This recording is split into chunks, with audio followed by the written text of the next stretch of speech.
बैतरणी नदी में बुड़ी जेजे बापा और नाती मृत। नातीर जन्मदिन पर मंदिर जावाकू नदी को गाधेबाकू जाई नदी में बुड़ी जेजे बापा और नाती मृत्यु होईछि।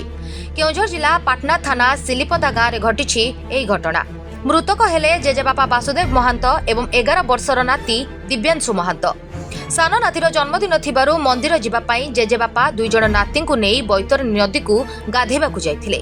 गाधोइबा समय दुई जण नाती बुड़ी जिबारु सेमानकु बंचाइबाकू नदीर गभीर स्रोत को डेई पड़िथिले जेजे बापा, किंतु नाती को बंचाई न पारि निजे बुड़ी जाई मृत्युवरण करथिले। बड़ नाती पहरी पहरी जाई एक पत्थर रे रहिथिबा बेले स्थानीय लोके तांकु उद्धार करथिले।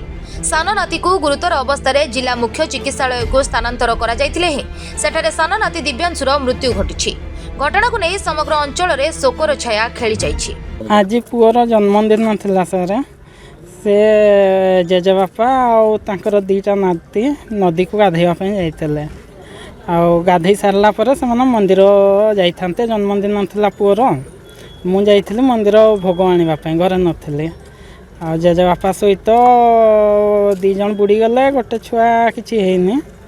तापर उठेकी मेडिकल आनिलु, नदी रू उठेकी मेडिकल आनिले। जेजे बापा भी डेथ करी गले, पुओ भी हो नहीं। जेजे बापा चाष करती, पुओ 11 वर्ष। जेजे बापा बयस 65। गभीर तो जल स्रोत टिके अच्छी है, सेठी पड़गले केमिति गोटे।